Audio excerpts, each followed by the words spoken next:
Guten Tag, APUSH. We have a new video today. It's the Bee's Knees by the big cheese himself, Mr. Linegar. Let's make history today as we jaw over Unit 6, Day 10. But first, let's do our daily punishment. I've started sleeping in our fireplace. Now I sleep like a log.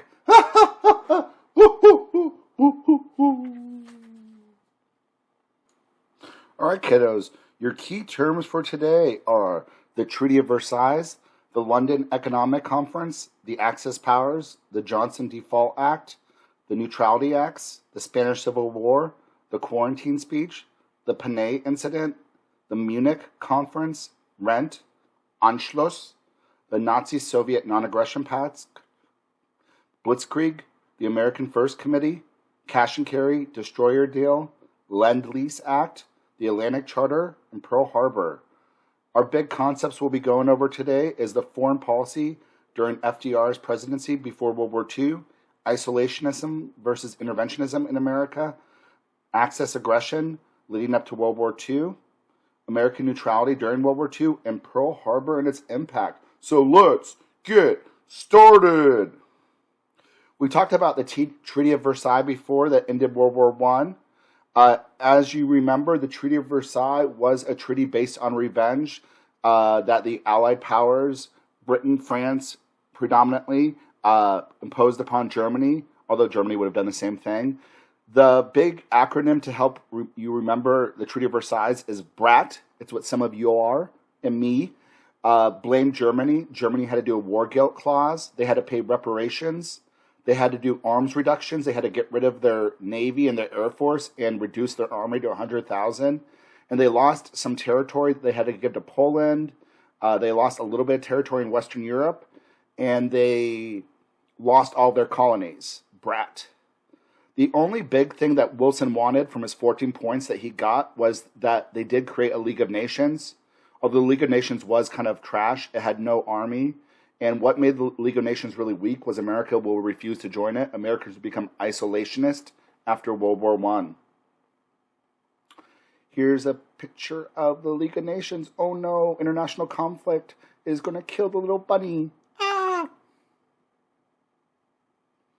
Let's talk about some of the early foreign policies under FDR. The first big foreign policy interaction FDR will have is the London Economic Conference. This was a conference in Europe that was going to be a global attack on the Great Depression. The U.S. did plan to attend to help come up with a strategy to how to fight the Great Depression. FDR in the last minute is going to back out. He was worried that it would hurt America's recovery.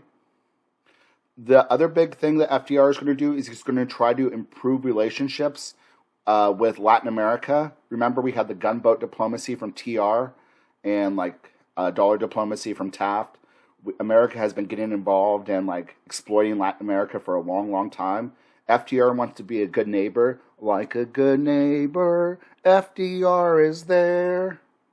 He's going to release Cuba from the Platt Amendment, so America is not going to be getting involved in Cuba and just sending an army in when they don't like their government, during FDR's presidency at least. We will keep Guantanamo Bay, though. Mexico is going to seize American businesses that own Mexican oil. They're going to nationalize it. FDR is not going to do anything. He's going to allow Mexico to do this. We're going to sign reciprocal trade agreements with Latin America, lower the tariffs. He really tries to improve relationships with Latin America, and it will work. During World War II, a lot of Latin American countries will either join the Allies or be very friendly, neutral towards us. So it was successful, this policy. Also, FDR is going to be the first president to recognize the Soviet Union, Communist Russia, as a country. We did not recognize Communist Russia as a country after the Bolshevik Revolution, but he will do that. Here's him with the good neighbor. Oh, look, him in Mexico. This is Cardenas. It's cute. Let's talk about some Axis and avoidance. What's going on in Europe, across the pond? In 1933, Hitler's going to gain power. Adolf Hitler created a fascist dictator party. It was based on racism, the idea of German racial superiority, the idea that the Germans were screwed over in World War I from the Treaty of Versailles, resentment against the Jews. They blamed the Jews for a lot of it. resentment against socialists, communists, that they were destroying the country. He wanted to create a totalitarian dictator state. In 1933, he will be made chancellor after he won a majority of the seats for the second or third time in the election. Von Hindenburg will make him chancellor of Germany. He's going to use the Treaty of Versailles, the Great Depression, and Hitler will use terrorism, violence, his SS, to seize power. In 1936, Italy and Germany will sign an alliance. Later on, Japan will join. This is going to be called the Axis powers. They'll be the countries that the United States will fight in World War II. In 1934, Japan's going to terminate the Washington Naval Treaty. Japan, after World War I, was very disenchanted. They felt like they were not given some of the land and territory they wanted. They felt like the Washington Naval Treaty made them a second-tier power. Japan, there's going to be some officers in Japan that want to be aggressive and start to conquer land. So they're going to become more and more kind of dictatorial, and the military is going to have more power. Italy will attack Ethiopia in 1935. During the 1800s, Italy had tried to attack Ethiopia. They were the only European country to lose. Italy right now is a fascist country. They're a dictatorship. Fascism is extreme loyalty to your nation. It's a dictatorship. The most important thing is loyalty to your country. There's no free press. The ruler or the duce controls everything. Italy is going to attack Ethiopia to increase national pride. The Ethiopians will fight back with spears. They'll have some very, very old weaponry. Even when they have rifles, they're from the 1800s. The Italians will use poison gas against them. The League of Nations is going to condemn Italy, but it's not going to do anything. This kind of shows how weak the League of Nations is. In 1935, in violation of the Treaty of Versailles, Adolf Hitler is going to start a draft. In 1936, he's going to march in the demilitarized Rhineland. That's the land surrounding Germany and France. Neither side was supposed to put soldiers there. Hitler's going to send his army in there. He's like breaking the Treaty of Versailles. And France, at this time, if they would have done something, they probably could have stopped Hitler, but they don't want to start a war. In 1938, Hitler is going to force Austria to have a quote-unquote vote, and they're going to join Germany. This is the Anschluss. Austria is going to become part of Germany. The Allied countries do nothing. This is called appeasement, when you give in to a dictator and you don't do anything because you're afraid. In 1938, later on, Hitler is going to threaten World War II unless he's given a part of Czechoslovakia. The part of Czechoslovakia is called the Sudetenland. It borders Germany and Czechoslovakia. It has a high Czech minority. Hitler threatens to go to war unless he's given that land. Czechoslovakia was allied with Britain and France. At first, it looked like they were going to back them. At the very last minute, Britain did not want war. They're going to meet in Munich. They're going to have an agreement. Chamberlain is going to give in to Hitler's demands. Hitler will be given the Sudetenland. In return, Hitler will promise that he's not going to ask for any more land. And the British Prime Minister Neville Chamberlain is going to come back to Britain with huge cheers because people thought he saved the world from a world war. And he says, "We have peace in our time." Only a couple of months later, Hitler will invade the rest of Czechoslovakia. He'll claim they were asking for his help. That's the point when Britain and France realize that Hitler's not going to stop. Here's the Axis powers carving up the world. That's cute. All right, let's talk about some Neutrality Acts. America during this time was really burned out. They're really upset from World War I. They feels like a lot of Americans felt like they were kind of tricked in World War I. There was no purpose for the war, which there kind of wasn't. And that World War II is going to be the same thing if there is a war. They don't want to get involved. The Johnson Debt Default Act. So Congress is going to pass laws that will support neutrality during this time. The Johnson Debt Default Act said that nations that did not repay their World War I debts could not borrow money. At this time, none of the nations had repaid their debts. So basically it says America won't loan money to any country, any allied country. We only had one country that paid back their debts from World War I, that was Finland, and it wasn't until the 1970s. The Neutrality Acts of 1935, 36, 37 and 39 banned loans to belligerent countries. There will be some loopholes later on, but this again is trying to prevent us from going to war by us not loaning to countries in war. If we're not loaning to countries in war, we can't choose a side. The Spanish Civil War was fought between rebels led by the fascist dictator Francisco Franco and the Republican government, which was like communist supported and supported by Russia. Italy and Germany are going to support the fascist side. They're going to send arms, weapons, soldiers, tanks, bombers. This gave the Italians and the Germans a chance to experiment with their new weaponry.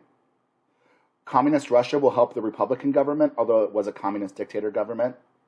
America, France, and Britain are not going to help either side, and the fascist side will win the war. The Spanish Civil War was important. It was a proxy war, and it allowed the Germans, specifically, a chance to try a lot of new warfare and tactics like blitzkrieg in preparation for World War II. The quarantine speech in 1937 was aimed at Italy and Japan.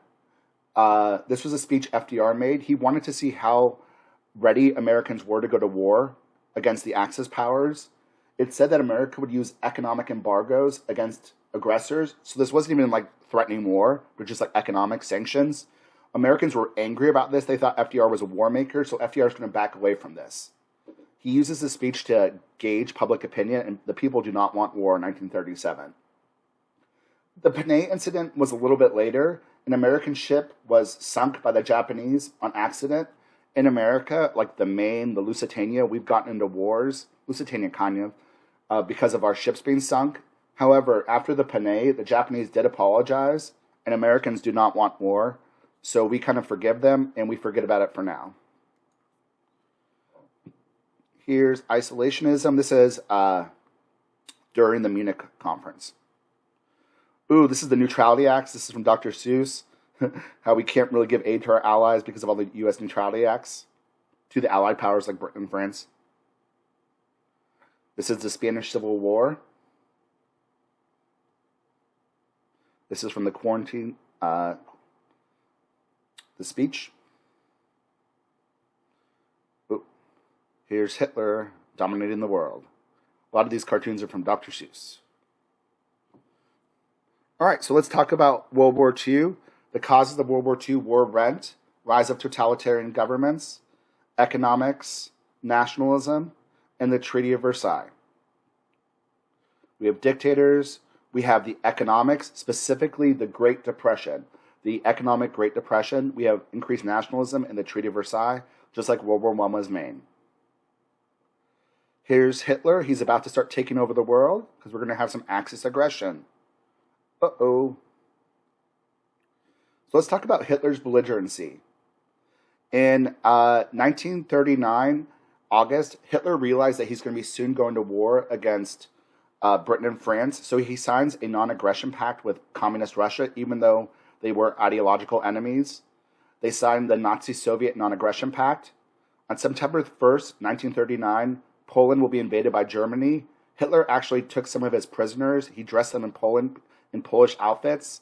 Then he had them shoot and kill a couple of Germans. He claimed that Germany was invaded by Poland, but nobody believed it, except for German people. After this, England and France will declare war on Germany, and we have World War II. Germany is going to defeat Poland in 3 weeks. They use a new warfare strategy called blitzkrieg. It means lightning warfare. They use the air to bomb an enemy position. They use their tanks to break open the line. And then they use the ground soldiers.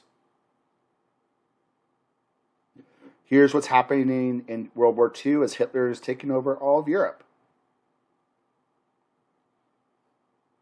During this time in America, there's an organization formed called the American First Committee. They're led by Charles Lindbergh. They want to be isolationists. They want to stay out of World War II. They do not want to get involved. Here's a cartoon of Lindbergh. At first, Hitler is not going to attack France. This is called the Phony War, the time from the fall of France to the invasion of the fall of Poland to the invasion of France. Russia will invade Finland. In 1940 April, Germany is going to overrun Norway and Denmark, so they have a better position to bomb France and Britain. Then Hitler's going to finally end the phony war, and he's going to invade France through Belgium and Luxembourg. France will be crushed, their army will be destroyed. Britain's going to be driven off the continent. They're going to go to Dunkirk, where most of their soldiers will be saved, and they'll be sent back to Britain. In June 1940, France will fall. FDR has more people that are supporting him now. They don't want to go to war, but they at least want to be prepared. So there is a little bit less isolationism. So FDR is going to propose building 2 air fleets and 2 ocean navy fleets, some more larger navy. Congress will appropriate $37 billion for him. They will agree with that. Here is the Blitzkrieg. Here's Hitler as he's taking over the whole world. Bad times. Really bad times. All right, so America during this time is drifting towards war, and people are becoming less and less isolationist. So FDR is able to get more things passed that are bringing America closer to war. For example, he does cash and carry, which allows the European countries, and remember, Britain has the largest navy, so it's really Britain, to come to America to buy guns, and then you could bring it back to Europe. So that way our ships won't get sunk. The destroyer deal was another thing where we gave Britain some of our old World War I destroyer ships because their navy was getting wrecked. In return, they gave us some islands that we can use as bases. So we're still technically neutral, but we're definitely favoring the Allies. In FDR, in 1940, FDR will be elected for a 3rd term, first president to be elected for a 3rd term. He's elected for a 3rd term by saying that you boys are not going to be sent overseas for foreign wars.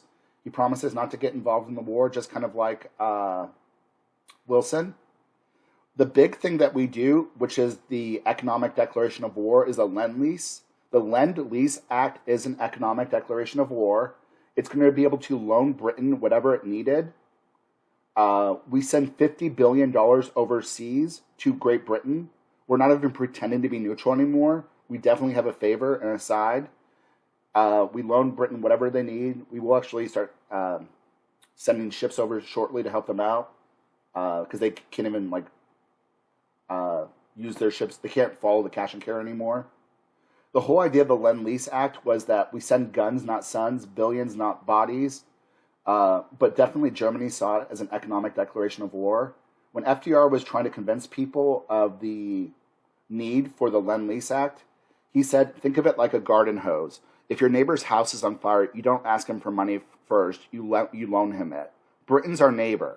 Their house is on fire because of the Nazis. We need to help them. In June 1941, Hitler's going to invade Russia. America will then give $11 billion Lend-Lease to Russia.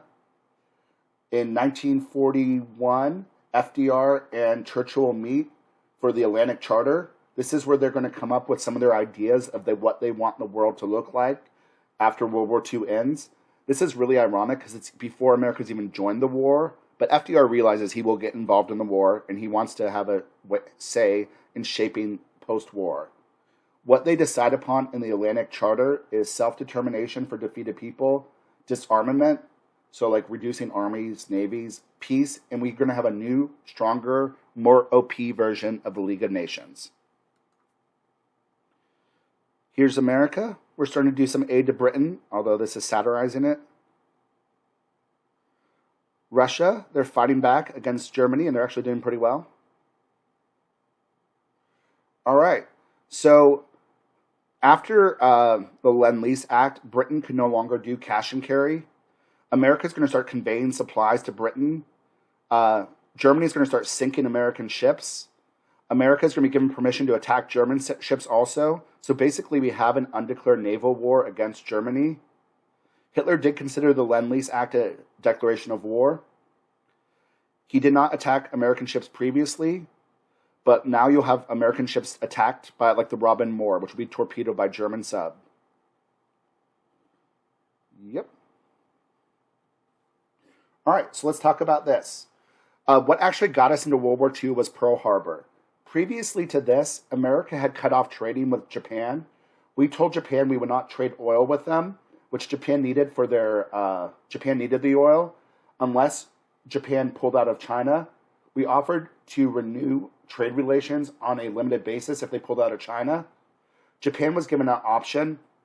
They could either give in and give up all the territory they fought for, which they did not want to do, or they could attack America, hopefully beat them quickly, and then begin trade with them again. So on December 7th, 1941, Japan's going to do a surprise attack on Pearl Harbor, an American naval base. They sink 8 battleships that will be damaged or destroyed. FDR goes on television the next day. He says this is a day that will live in infamy. America will declare war on Japan on December 8th. After this, Germany and Italy will declare war on the United States, which is actually very lucky for us because we actually really want to go to war with Germany. That's who FDR wants to go to war with. With World War II, FDR has been doing things like increasing the army, increasing the draft, increasing the navy. So unlike World War I, America is actually ready to fight now.